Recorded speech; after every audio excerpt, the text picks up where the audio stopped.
Welcome back, everyone, to one more edition of Thrive After Divorce, where we bring you the experts to teach you the skills to thrive, not just survive, but thrive in this time and transition in your life to create a life that you deserve and that you're worthy of. And today, our expert, I have just been talking to her. She's done it. She really has. We have Dr. Maree Barnes. Welcome. Hi, Dr. lovely to Ann. be here. Thank you so much. Thank you. We've had some time here to chat, and it's been so enjoyable. I have to look up. I was sitting here thinking, you've lived that movie. That movie, my girlfriend just said, I just rewatched it. But let's go over a little your bio. You're from Australia, but you moved to Italy, but you were in conventional medicine. You're specialized in anesthesiology until 2020. You had a yoga studio business from July 17th until December 2020. And everything, if people notice, it's until 2020. And now you're an integrative health practitioner and courageous change maker who left your whole life and career behind, and you followed your heart to Italy. That's it. You did. And I'm sure wherever you are, whoever you are, we know what the year 2020 was. So you made this courageous move in a very unsure time in the world. Yeah, so it was a time where everyone wanted certainty, I think. And I think because of my medical background and what I could see coming with the uncertainty of the pandemic, it made me really embrace the uncertainty. I think that's really what happened. I just thought, hey, all bets are off here. My career that I've worked really, really hard to cultivate, and I thought we were going to be the saviors in this moment as an anesthesiologist. You know, we are airway specialists. I could see my colleagues just falling apart, like so terrified of this threat. And I just thought, but we're supposed to have this. And I thought, well, there's no certainty. So if there's no certainty, then what life am I living here? I'm cultivating a mirage, a facade here, because this could disappear in a moment. So what do I really want? What do I really want? Do I want to be doing this job in 5 years? Do I want to be doing it in 5 months? And, you know, that's when I started really asking myself the questions and finally giving myself the honest answers, because the questions were coming up. The questions were always coming up. And I kept finding a reason, the safer answer. I always went with the safer answer. And then I thought, you know, the safety net's got to be pulled, because I'm looking around years later at doing all the things I was supposed to do, and I wasn't where I wanted to be. I was very unfulfilled, but I ticked the boxes that I was told to tick. You ticked big boxes. Like, that's a lot of schooling. Yeah. To go in that industry. And that is a bit like you don't have room for mistakes as an anesthesiologist. No, exactly. And what you were saying, like, you were built for that. But that pandemic back then, I mean, there weren't vaccines. We didn't know what it was. So for you to head into a hospital and to do your daily job, you were like that. It was all scary. Yeah. And, you know, I think for me as well, because of the way Australia uniquely handled things in just shutting the entire country down very quickly, it became very clear to me that, you know, my job that I sort of felt was enabling my life, enabled me to have a yoga studio. Suddenly I felt like I was in a big prison, and I didn't like that sensation at all. The prison I'd really put myself in wasn't changing, but I suddenly became very aware that it got way more serious, and I didn't really want to be in that cage anymore. My whole life I'd built this cage and I felt safe in it, but it was about, you know, getting forced to actually make that decision of, you know, where I wanted to be. And so I'm grateful for where I was at that time with the pandemic coming through, because it really forced me to make braver decisions. It really did. Everything you just said reminds me of a marriage and the decision to get divorced on some level. Like, you created a prison, a safe prison. But all of a sudden you realized, I don't want to be here anymore. I checked the boxes. I did everything right. It should be working, but I don't want to be here. Yeah, totally. Yeah. And it's, I say to people, human beings create change from pleasure or pain. And unfortunately, the way we are, pain moves us more. And I really had to finally reach a point where the pain of staying where I was greater than the uncertainty of what I was moving towards. And I also say to people, because they said, were you running away? Did you run away to Italy? And I said, no, I ran towards Italy. It was a very conscious choice. I didn't run away from anything. That had to be really clear to me, because I'm not a runner. I'm a solver. I'm a doer. I dig in. I dug into my career. I went against all of my intuition of being in a line of work that wasn't designed for me and I wasn't designed for. So I'm able to dig in. I don't run from things. I run towards things. And I needed something more beautiful that really was going to pull me, that was really going to magnetize me to move in that direction. And I held that image. And then once I had the faith in that, the pieces fell into place to support me. And that was further guidance that, okay, this is my path. As uncertain as it feels, things are falling into place that are supporting my direction now. So this feels lighter than the direction I was heading in before. So those were the small clues that I kind of took as reassurance that even though it seemed very uncertain, that there was certainty in the uncertainty that I could just ground into and feel confident about. Okay. So you've taken your medical background, the yoga, all that interest, and you've created and become the whole doctor to focus on everything. And I want to get to that and we'll explore it. But if someone just heard your story, I'm trying to think of the movie, they could romanticize it. Like, you're beautiful, you're a doctor. It's either Eat, Pray, Love or Under the Tuscan Sun is what I get thrown in my direction a lot. Thank you. Yeah. So Under the Tuscan Sun. But so, and they can romanticize it and just think it was easy and it just played out like a movie for you. And you packed your bags and put on a straw hat and a handsome man picked you up in a cab. Like, but is that how it went down? No, there's beautiful moments, but like yesterday, I've actually invested in a pomegranate farm. I mean, from doctor to pomegranate farmer, and I was pruning with the rest of them yesterday, and my back was sore, and I got thorns stuck in my hands, and I just thought, I am so happy here. And I jumped on Facebook Live for the first time in a long time. A lot of my ex-colleagues and ex-friends have been sort of watching for me to kind of fall from this amazing, decision that I've made and journey. It's been a year now, like, she must be running out of money. This is happening. And I just got on there and I said, I am so grateful, because I thought about, I used to be in an operating theatre in artificial lighting, freezing cold, dry conditions, a lot of times doing unnecessary harms to people in the traditional medical model.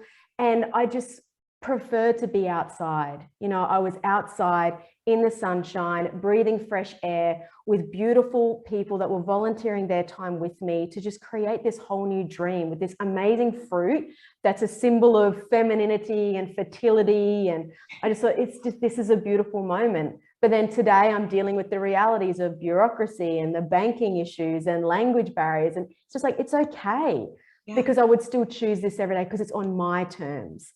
My life is now on my terms. Absolutely. So I fully embrace the bad days and the good days because it's mine.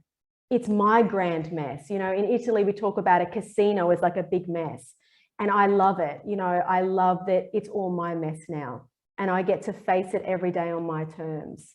And there's a lot of beauty in that, even when it sucks. I haven't had a permanent address for a year. I've been just moving around so transiently.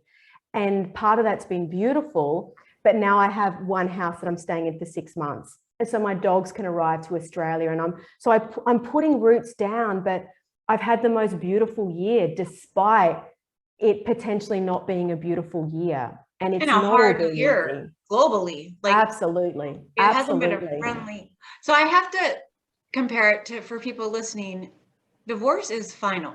I'm not saying you can't marry the same person 6 times, 8 times, but a divorce is final. You've made that decision, you get divorced, there's no going back to that particular marriage. Maybe the same guy, but not that marriage. When you decided to move to Italy, most people would think, just go try it. If it doesn't work, Yeah. you can come back. Just go try it. But you didn't get to do that. No. And, you know, I guess there's that idea that, oh, well, what if this doesn't work? I'll just do something else.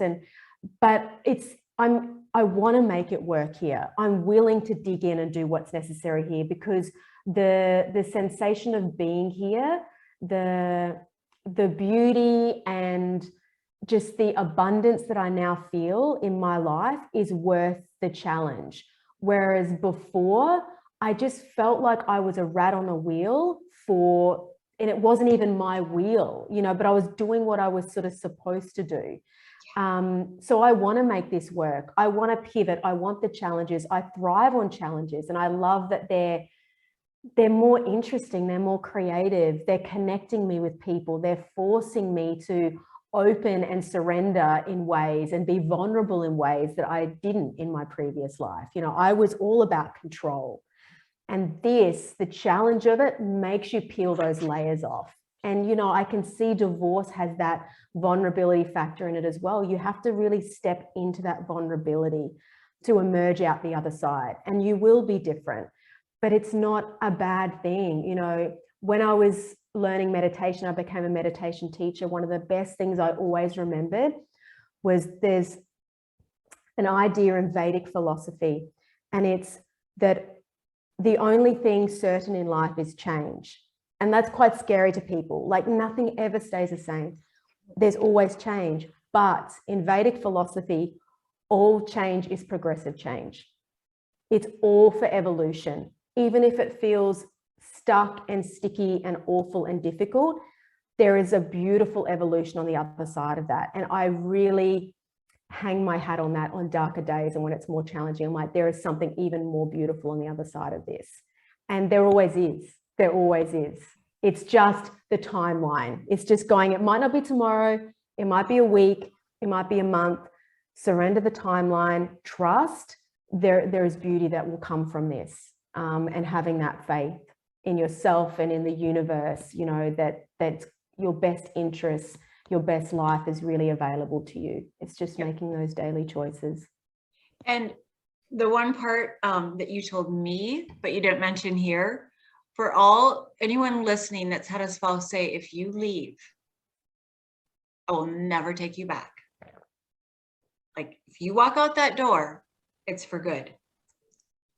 And your country kind of did that to you. Oh yeah. And I literally divorced my country because of the pandemic. I want to clarify, because I went back to what it was. But when you decided to make that choice, that was the part that got left out. Like there wasn't a go try it and see if it works out. No. You know, and it's funny that you mentioned that as well, because I made it as a flippant joke, because I have like retirement money in Australia, a lot of it that I wanted to use for my new life here. And I was like, well, I'm basically leaving the country. I'm saying I'm done. I'm going to be residing in Italy. It's my new home. I'm done here.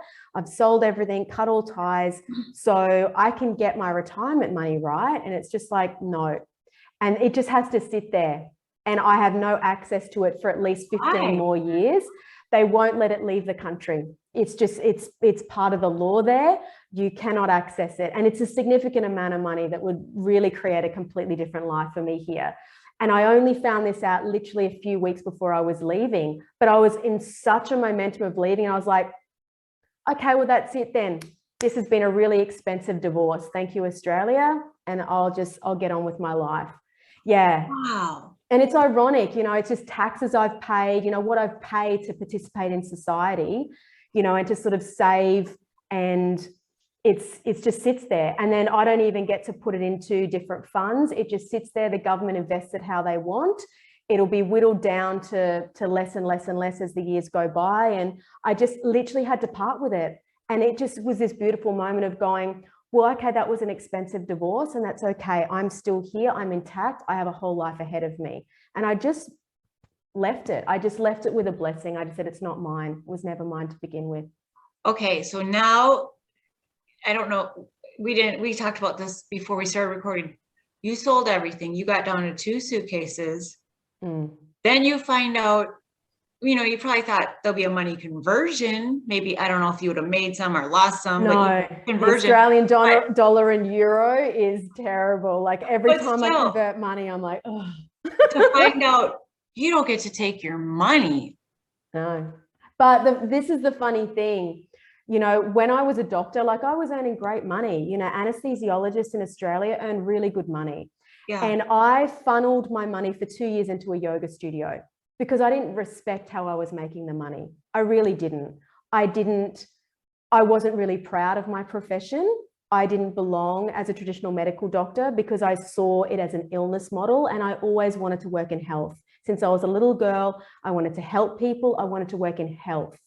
And I realized I was working in illness. That's what the hospital system is about. That's what it's for. And it's important. It has its role.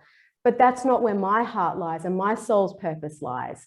And so I was earning this money through a way that wasn't authentic for me. And so I just wanted to get rid of it. So I wasn't responsible with it. I opened a yoga studio because that was me kind of making good in the world. I need to do good work. I'm going to open a yoga studio. And so in a way, I didn't have ownership over that money either. It was like a different part of me, an old, outdated part of me had participated in that, and it was necessary on my journey. But it's like it's like a dead limb. I have to cut it off now. It's time for new.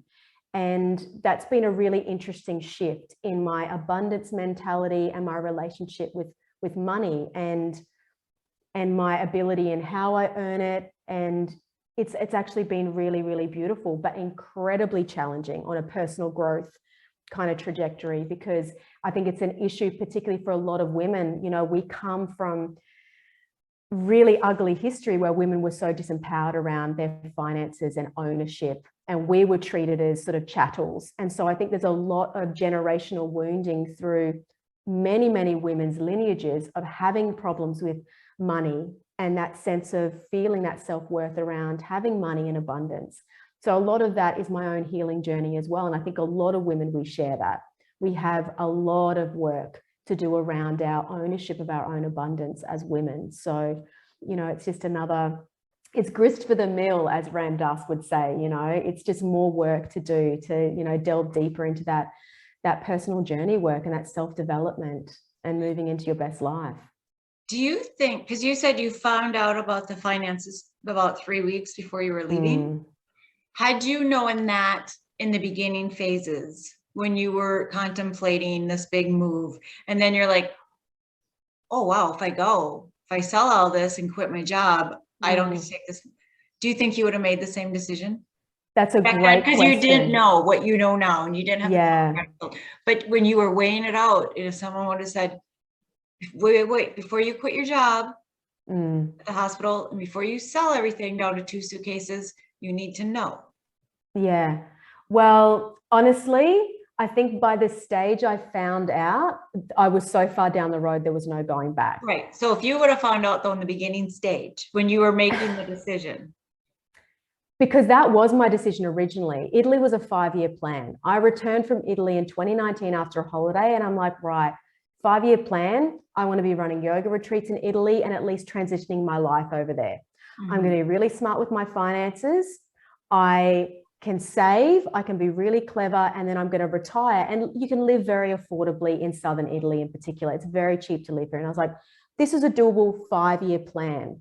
So I was really playing the safe financial game big time. Yeah. But then gratefully, the pandemic kind of rushed that decision. And then I realized the finances were not a big enough excuse for me. The threat of being locked into my life for the foreseeable future was too much. And I was willing at any cost to make a different decision. So it's all these important pieces that made that perfect decision for me, that made the perfect environment for me to make the right decision. And that's why I say to people, without the piece of the pandemic and Australia locking down, I honestly don't know if I'd be here now. I know I was moving in the direction of here, but you know, I'm grateful because it pushed me. It gave me that push I needed that I'd been just putting off for a long time. It was that final, okay, it's do or die now. You're going to leap and build your wings on the way down. It's time. And so it was like the perfect ingredients that all came together at once. And I now really fully believe that money should never be a reason, because there is always solutions around that. There is always support around that. And really, I think it creates excuses and it creates a cage for a lot of us. Because when you really want to, you find the solutions. You really do. Absolutely. And I asked you that question because, and then everything you just said was perfect, because so many women stay in a marriage, or men, that they are not happy in because of money. Yeah. They're going to lose a lot. And that makes it like many people, men, you know, too, like if I get divorced, I'm losing everything I worked for my whole life. Yeah. But it's not worth it if you're not happy. Exactly. And that's what has to shift. Because if you're stuck in the money, you will come up with every excuse. You'll come up with every excuse. You have to finally see that it's worth staying than going. No matter what, it's worth staying than going. That's the only thing that's going to push that final tipping point that we all need to make those big dramatic changes. And you know what? When that decision is made and it's right, it's like the universe floods in to support you, honestly. In its own time, it really does. And that's when you know that you've done the right thing. But when you're sitting on that precipice, it is so uncomfortable, but it has to be super uncomfortable to push you into that unsafety, into that unknown, because the ego keeps us safe. You know, everyone talks about the ego being this negative thing. The ego stops us, you know, crossing the street at the wrong time. It stops us, you know, driving too fast and things like it keeps us safe. It keeps this organism alive. But we take it to the extreme and we start to use that reference point for all of our decisions. And we create, you know, safety net upon safety net upon safety net until we're literally imprisoned in our own lives. And that's not our birthright as humans. You know, our birthright is freedom and enjoyment and abundance in whatever way we choose to cultivate that in our lives. And by, you know, signing up to paradigms and marriages and careers that are not serving our highest good, we're not fulfilling our life's greatest purpose. You know, and sometimes it has to get really uncomfortable where we are to move to where we're supposed to be. And sometimes when we move where we're supposed to be, it's really uncomfortable because guess what? It's new, it's unfamiliar. Yes. But it's necessary. You know, it's when you're trying to build a muscle in the gym, it goes through that transition stage. It's uncomfortable for a while and then you get stronger. And it's only by moving through. There's no going around, there's no going under, no going over. We've learned that, I think, as well in the last couple of years. We have to go through, for better or worse. That's the vow we take. We go through and you come out the other side and you do what's next and do what's next and just do what's right in front of you as well. Because I think that's the other thing. You know, I would be projecting into, well, what happens when I run out of money? It's like, well, actually, how long could it take me to run out of money? How long would that be? Could I have a solution in that time? Of course. So you just deal with what's directly in front of you, and that's all you should deal with. But we have this propensity as humans to run too far down the line, particularly as women, because as women, we're evolutionarily designed to protect the babies. We troubleshoot to the nth degree because we are literally wired to do that. And fighting that impulse is pointless for women. We do that, but it's about coming to a landing point of, okay, I might be getting a little further ahead than I need to be. Let's pull back what's immediately in front of me right now. And what am I way running down the line too far with? And just dealing with what's immediately the next right step will be revealed. And then the next right step will be revealed. And that's all that's needed. Yeah. I always say it's like a movie, you know, where you see people walking and magically the next step, like, I don't know if you had Raiders of the Lost Ark over there, but where they have to like cross this ravine and it's just scary to take that step, but you just trust the next one magically appears. I love you wrote, you're passionate about supporting women, but that you said you to re-empower them, not empower them, but re-empower themselves and leap into a transformational life. Yeah. I read that before meeting you, but now I'm like, go, you put the leap and leap. Yeah. It's really is a reclamation. Nothing was ever missing from us. It's hidden. It's there. We just have to unveil it. And sometimes we need others, we need life, we need heartbreak to unveil what is already there in us, that fire in us, that incredible goddess that we all have in us to triumph through anything and everything. And as women, we've really been blinded to that for many, many decades, centuries, eons. You know, we've really been disempowered in that way. And that's why I say re-empowered. And it really starts with each individual woman and honoring herself and honoring her unique journey and honoring her gifts. And that's where the power is, you know, and that's what I coach in. I started coaching in detoxes, diet, exercise, stress management, burnout. Like that's all important. But that's the superficial stuff. And that's work that needs to be done because it's part of deep self-care. But the real secret is that what we have, what we need is already here. It's actually not about fixing yourself. There's nothing broken. You are not a problem you need to solve. You just need to reveal all the layers, take the layers off, unlearn some things. And what you are innately as a woman is more than enough. And then from that space, we have all the gifts. We are so lucky. We have intuition. We have incredible strength. We have endurance. We have health advantages over men. You know, we have all these things. And we just allow ourselves to slip into the dark and to shy away from our true potential and to what's available for us. We put others first. We empty our own cup. We fill others' cups. And we're not serving them either by doing that. No. We really aren't.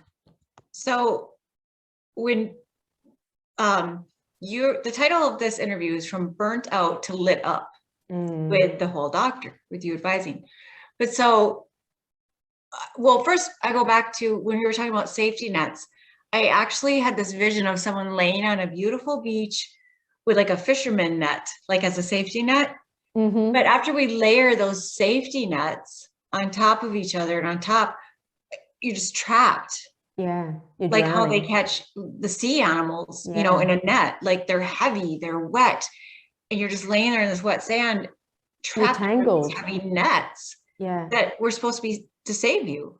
Yeah. But so sometimes in life, we get this motivation. We're going to do it. We're going to do that diet. We're going to do the exercise program. We're going to sell everything we have and we're going to move to a different country. And then the adrenaline fatigue and it doesn't go as we thought. And we get hit burnout if you don't do it correctly. Can you speak on how that? Yeah. You know, and I think burnout, I experienced chronic burnout. And, you know, I think as women, we don't necessarily recognize it because we do all the things. We do so many things for ourselves, for our families, for our careers, that we're actually all in a collective burnout as women. But it's like, oh, well, if I don't do it, who's going to? You know, I just need to keep going. And we have an amazing capacity to do that. And that's half our problem. You know, and so we just live from holiday to holiday, which I think also the pandemic has really highlighted. It's like, if you so desperately need to travel and go on a holiday, you need to ask the questions about what's wrong with your life day to day. Because if that's what you're living for, there's some work there that might need to be unpicked a little bit. Okay, you know? I have to clarify, just in case anyone else's mind went where I did here in the US or somewhere. When you said holiday, I was thinking you vacation. Meant that, yeah. I was picturing, you know, for us, like to go from Thanksgiving to Christmas to whatever, but you mean when you're living for what we call vacation. Yes. Yes. Okay. Yes. That I Yeah. just, because I Small was, nuance with the language. You're absolutely right. no, Yes. but sometimes holidays are hard when we mark things. It's like, okay, it's Mm. Christmas, I'm getting ready for Christmas. It's Easter, I'm getting ready for Easter. But yeah, It's when the you're same like, thing. It's that shiny thing that you look yeah, forward to, but it's like, what about today? Why do you yes, need the to look shiny thing. forward to that shiny thing? You know, whether it's a holiday or the next promotion or the new car or the, you know, the Or in vacation. day-to-day life, the shiny thing when we're in burnout, it could be a glass of wine, it could be a piece of chocolate, it could be whatever it is, but it's What's it the shiny replacing? thing to get you through Yeah. the day. Yeah. And I want to keep you on your role, but I have to just mention when you said we don't always recognize burnout because we live in it. But I also thought, as a woman with incredible friends always around me, they are in burnout too. So it Oh, seems we're all in normal. it together. This Yeah, is the so it thing. seems, it We just all seems normalize normal. it. We all normalize it. Women Yeah. normalize bad sex. We normalize babies being up all night. We normalize putting weight on after having kids. We normalize being tired all the time. We're in this collective, you know, we're in this collective agreement of this is normal. This is our life. You know, And if we want it all, we get it all kind of thing. if we're not burnt out, then we feel like we're not doing enough. That's right. Because if your friends are burnt out and going, oh my gosh, I'm doing this, and plus I'm on this committee and I'm bringing the baked goods to the whatever.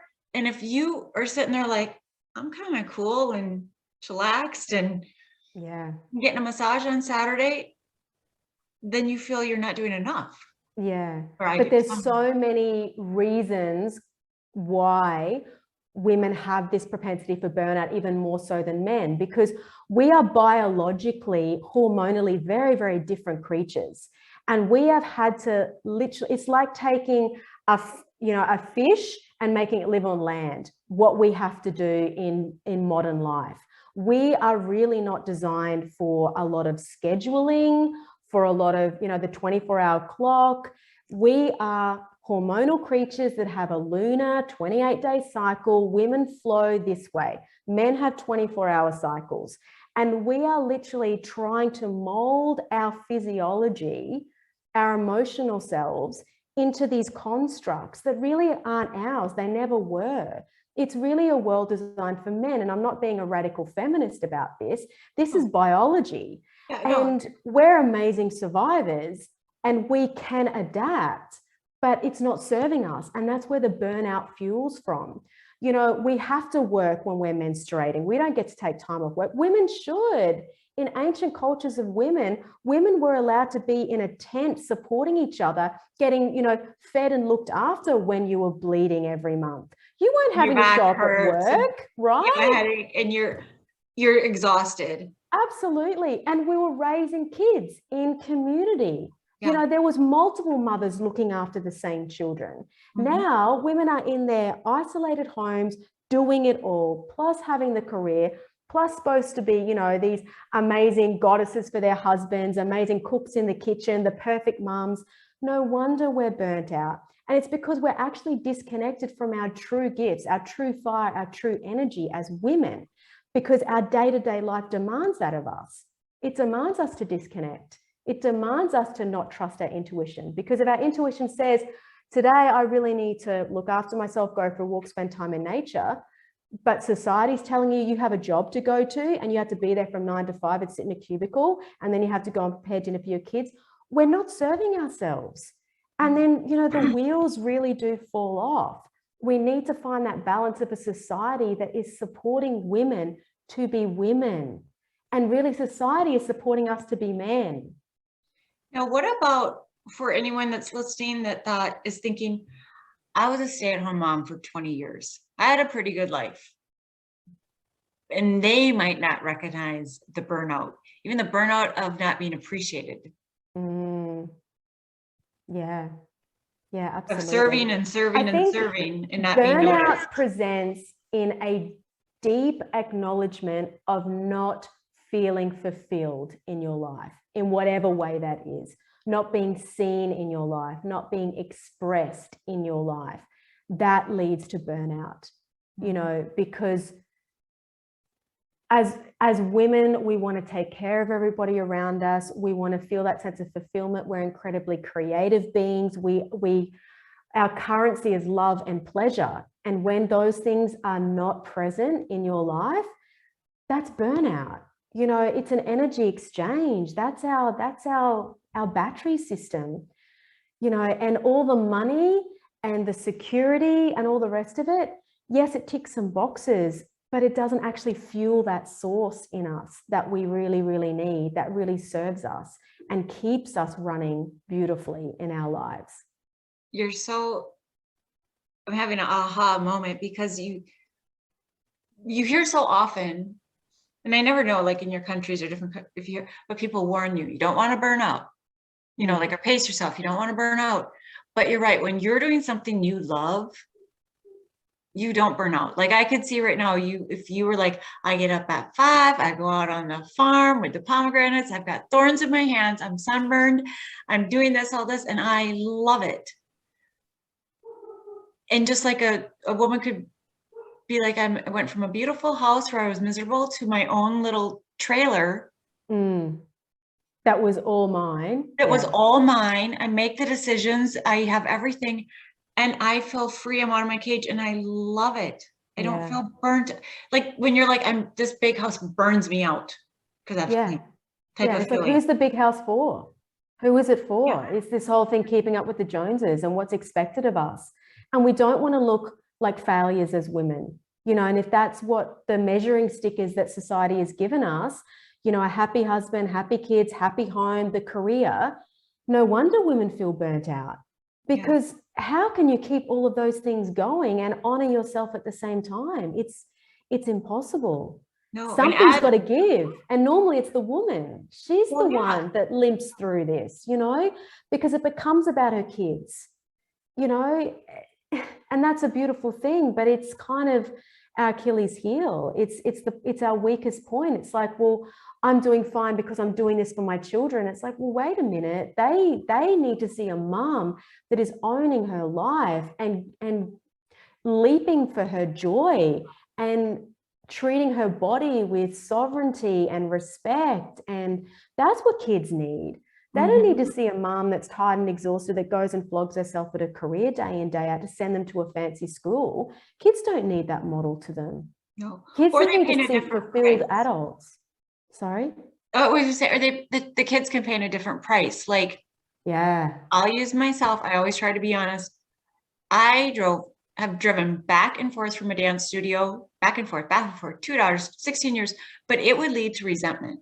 And not off, but where you would snap and be like, well, I can't do anything because I'm driving you guys to dance all this. Or we get resentful, and that mom that's not nourished and she's worn down, that's overgiving, is going to not be a pleasant, fun mom. Yeah, absolutely. And then also all the time, the child gets this sense of, well, I need to be doing a lot too. Like that's what's rewarded. That's what's acknowledged. And that's how I'm validated. Like my peers, you know, are you in the soccer club? Are you in this? Or are you this? Or I feel like when I was growing up back in the 70s, it was kind of, you know, a certain pair of jeans or a certain pair of tennis shoes. Where now I feel like it's what you're involved in, how much you're doing, how much you're racing, that falls on the parents. Yes.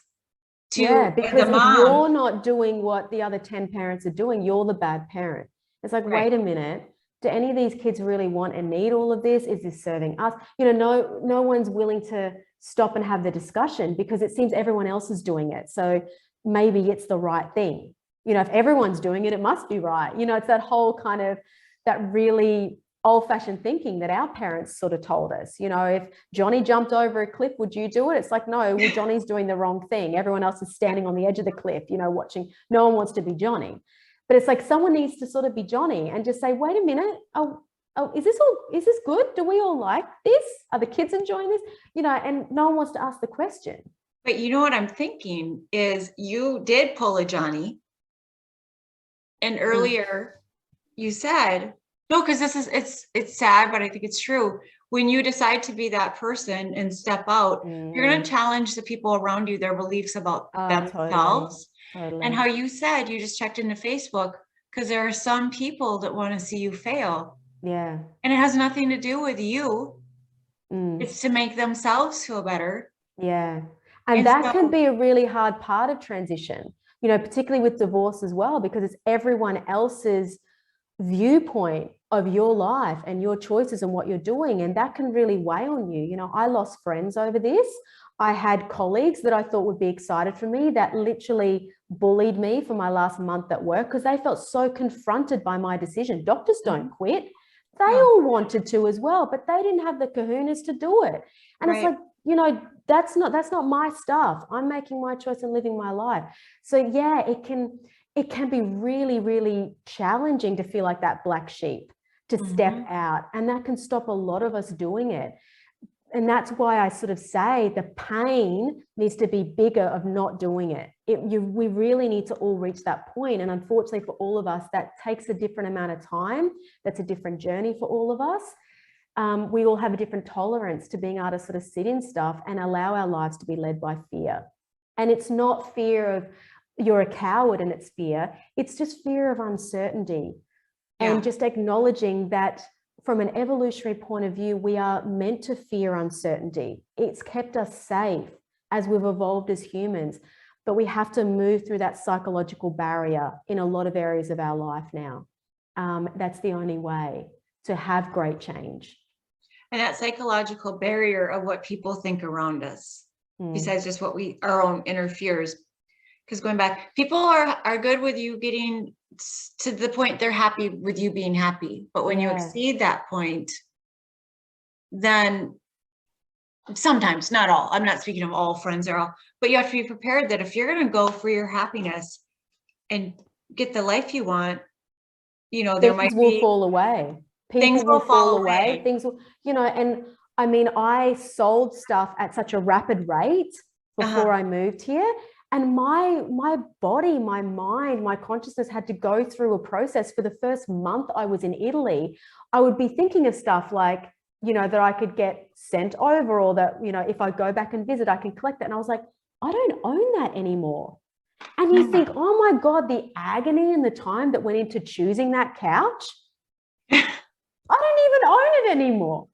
You know, so suddenly life just becomes very simple as well, because we put so much gravity and emphasis into so many small things that really entrap us and create an environment of excuses, and that net that kind of traps us as well. You know, we're trapped by our things and our circumstances.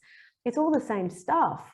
It's just about actually deciding that radical change is necessary. The only way is radical change. And that's when that tipping point can kind of happen for women particularly. So now that we have you're in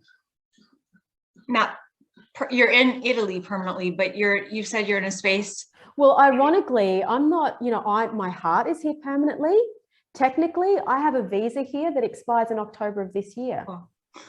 Well, I was supposed to leave in December. It miraculously got renewed till October. So I'm just dealing with what's in front of me. Right. But then what will you, if you can't go back to Australia? I'll figure it out. You know what I mean? Like, this is the thing though.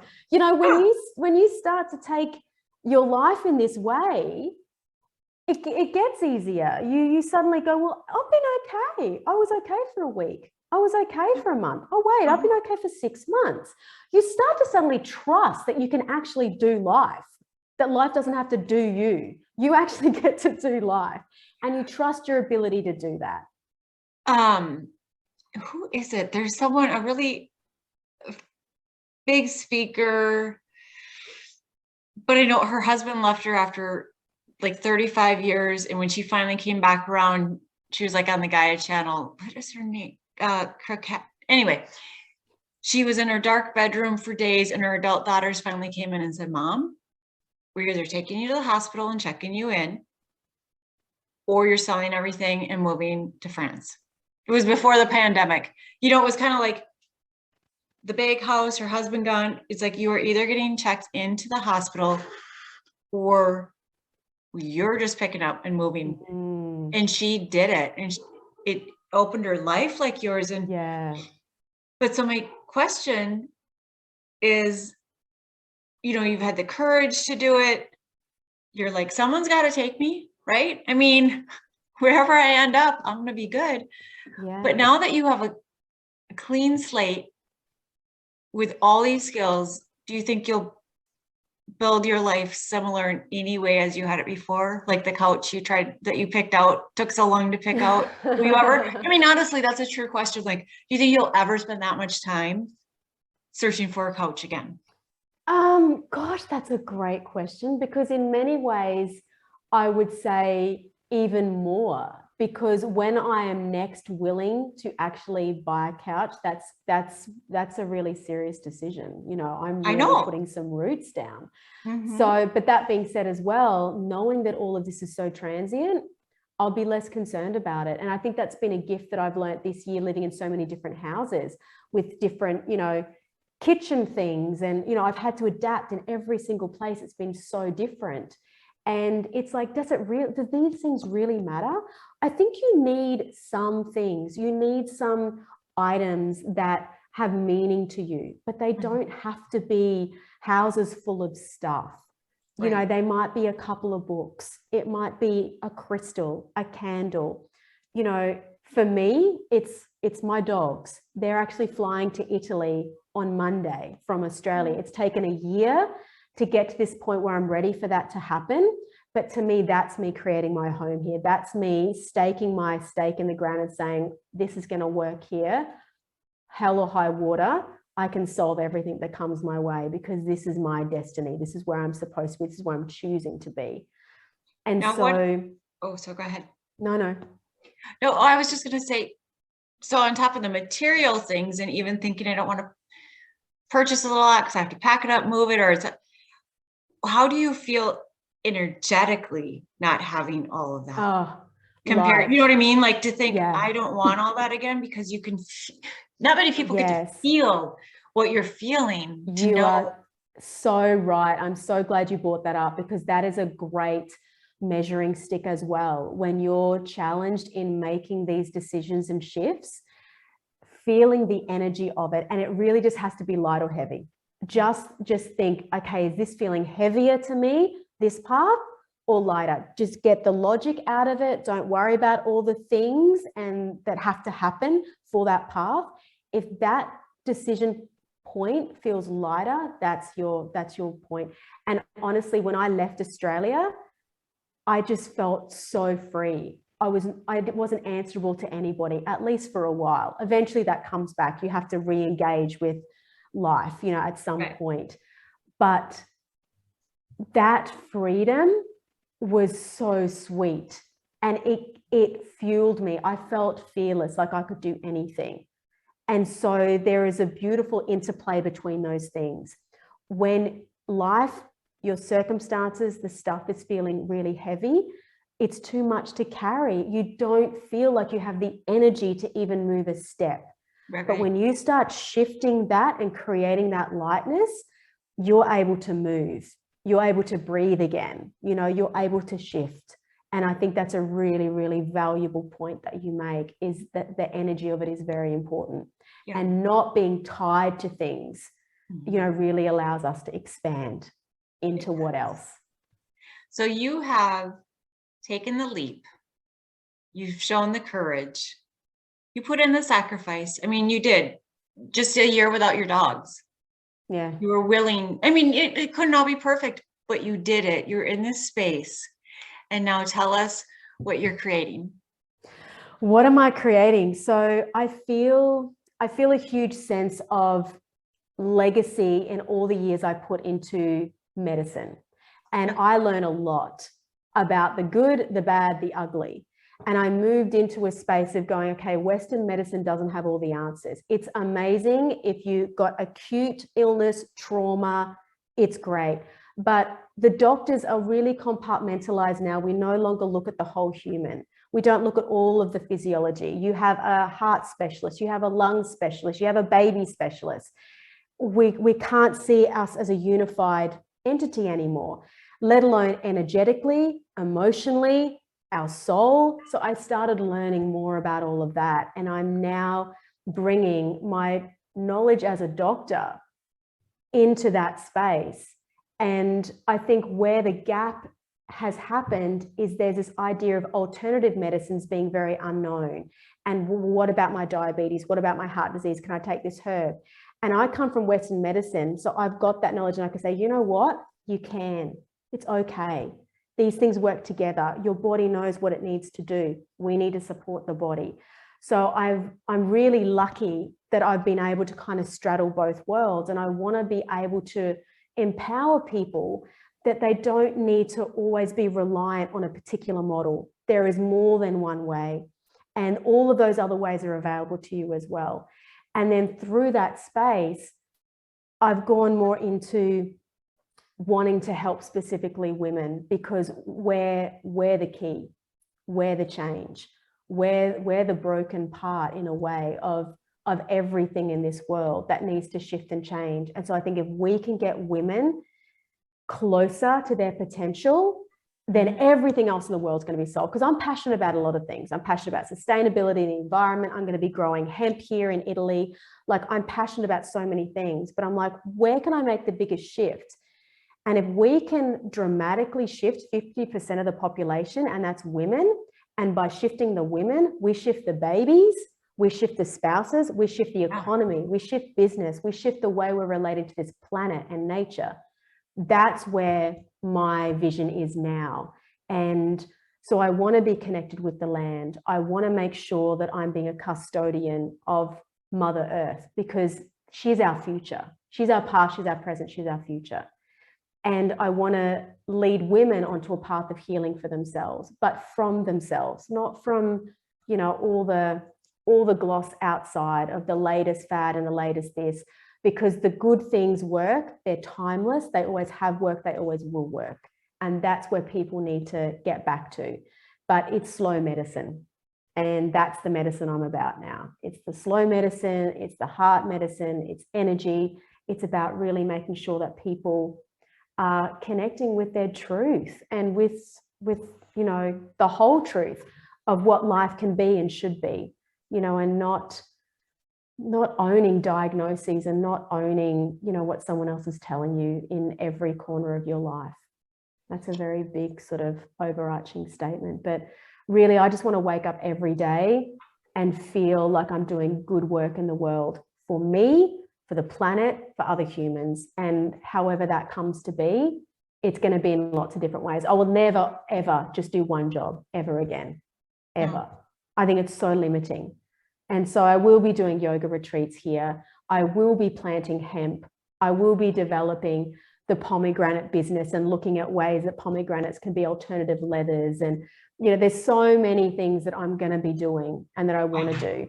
But I want to also live that life and be the proof that when women take big, grand leaps, when women trust themselves and tune in and honor themselves, their cycles, their rhythm, their innate gifts, that the entire world opens up for us.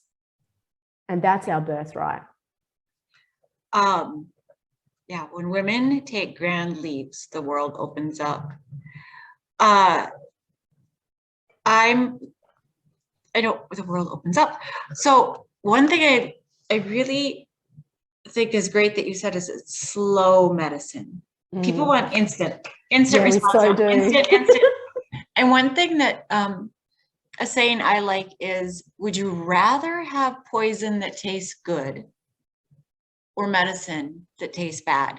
And I'll use that like with someone having to leave maybe a toxic relationship. Like maybe you get that instant gratification of a quick little morsel you're going to hang on to, or it's easier to stay. But to leave, the slow medicine, it doesn't always taste good. It's not easy. It's slow, but it's the medicine. It's not the quick response. Yeah, definitely. And, you know, it's like ripping the Band-Aid off. You know, sometimes that needs to be quick, sometimes it needs to be slow, and everyone's sort of got their own angle, but really people want the minimal pain possible. However they want to get to their destination, they want the minimal pain possible. And it's ironic because I was an anesthesiologist. We take pain away. We numb people. Numb people. And I'm like, I don't want to make people sleep anymore. I want to wake people up though, you know? Yes. Because that's where the experience is. We can only experience the full extent of joy when we've experienced the full extent of despair. You know, there is no mythical unicorn place where everything is beautiful and wonderful all the time, because we wouldn't appreciate it. We need the light and the shadow. We need the ups and downs, but it's about having a life where they're not huge dips and troughs, they're undulations. And, you know, we're just bobbing in the ocean and we're riding those waves. We're not drowning. We're not trapped in a net. You know, we're able to actually navigate life and experience all of it. But yeah, we are so programmed now that everything needs to be instant. You know, even my first year here, I thought I would be in a different situation to what I am right now. After I had plans, you know, I was like, it's going to be in this order. This is going to happen. No way. I didn't even get my visa validated for my full year here. I thought that was going to happen in my first 6 weeks. That created a whole bunch of other shifts. But it's like, that's okay. Where I am might be different, but it's on a broader journey. I am on the trajectory of where I want to be. You do a 1 degree shift, you can end up in a completely different destination. But I'm on the trajectory that I want. The journey is really none of my business. I need to keep the vision of where I want to end up and just accept the journey is the best path there, whether I believe it or not. And each time I recenter back in with that, I get the proof of it. Something just beautiful will come around the corner. I'm just like, oh gosh, that's why that week was really shitty. And I just keep trusting that and just bobbing in the ocean and keeping my trajectory long-term, the long vision, you know, and it's slow medicine and not needing to fix it all in one go, because, you know, that's the journey of life. It's about facing it. It's about being in it. It's not about numbing out and getting there quick, because that's not fulfilling. It's so much sweeter when we've experienced it, all of it. And even as much as you plan, I'm thinking like you went from Australia to Italy. There's a language barrier. It's a different language. And I don't want to smile too big because I wouldn't have thought of this, but when you're planning and you're like, I can learn a new language, or I can, but when you said to me, they were all in a mask. Oh, like, totally. To communicate with someone speaking a different, like you can't even have the universal smile other than if you walk around looking for scrunching eyes, the smile. But that to me is courage in life, because whatever you enter a new space, there's going to be a different language. Yeah.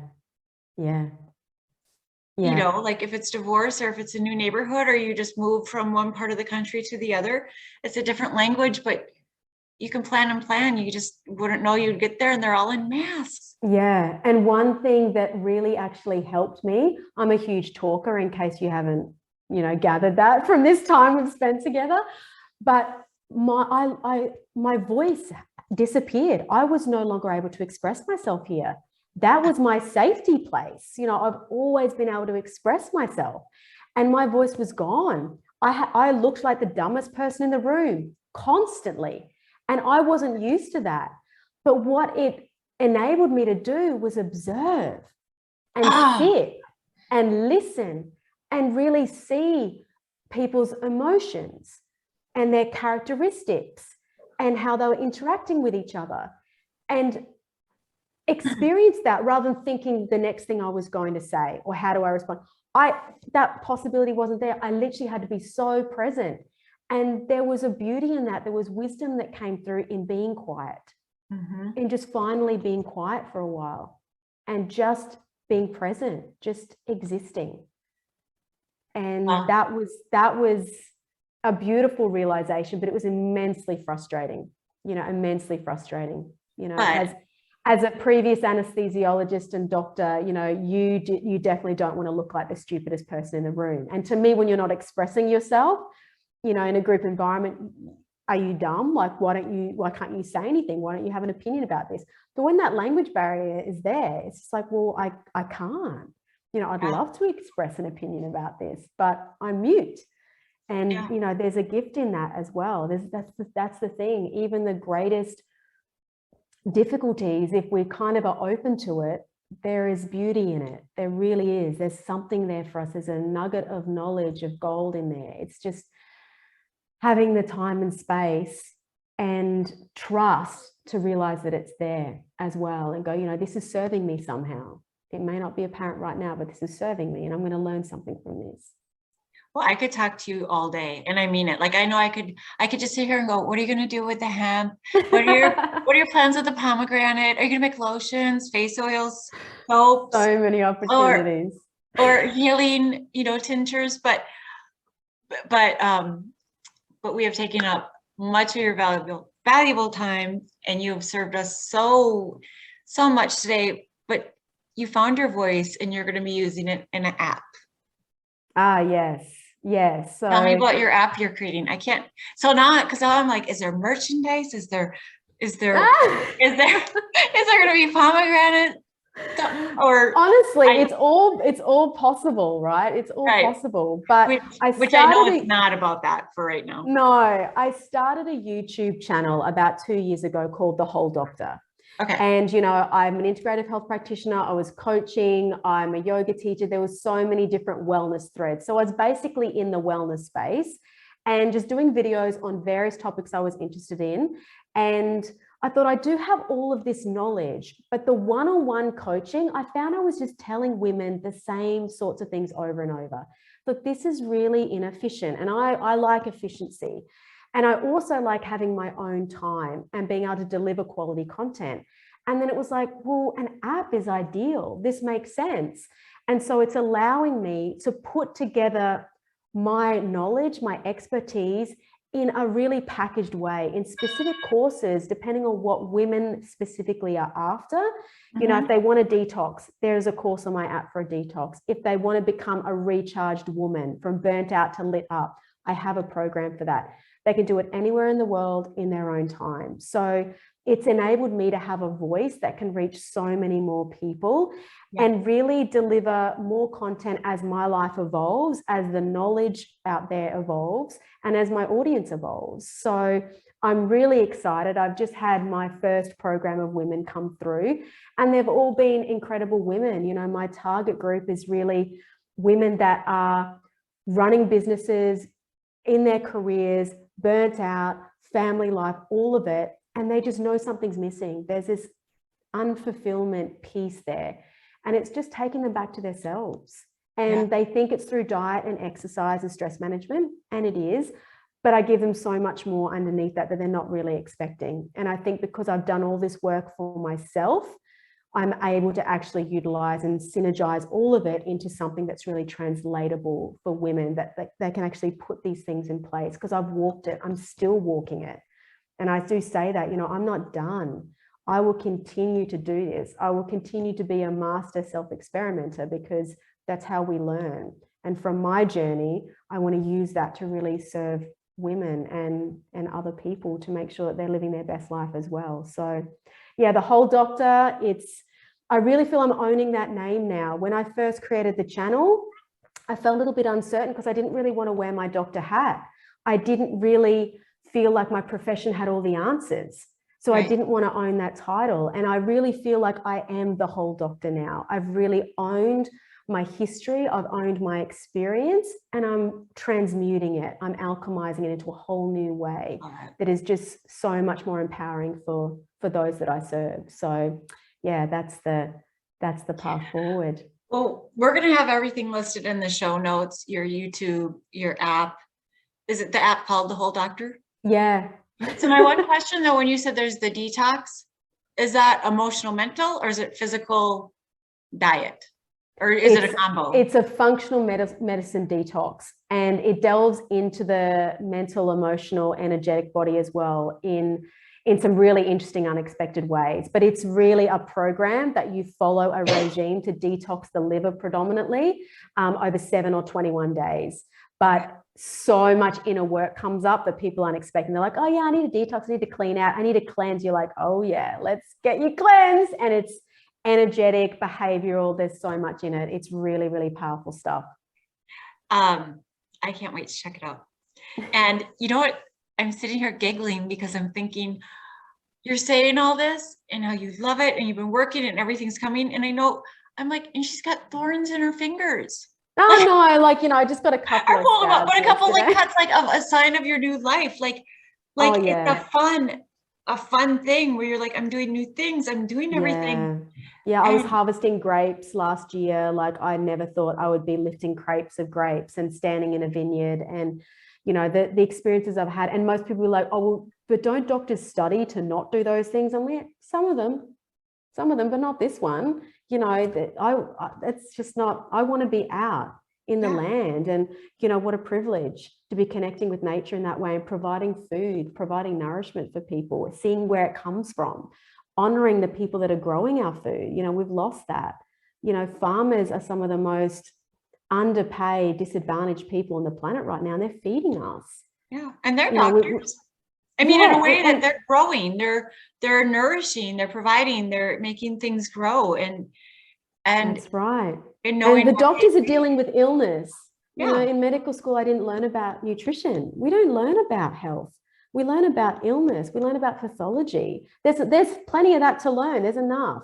But we miss the whole health piece, and poor unsuspecting people are going to their doctor expecting to be told how to live a healthy life. And their doctor doesn't have a clue, because all the doctors are burnt out.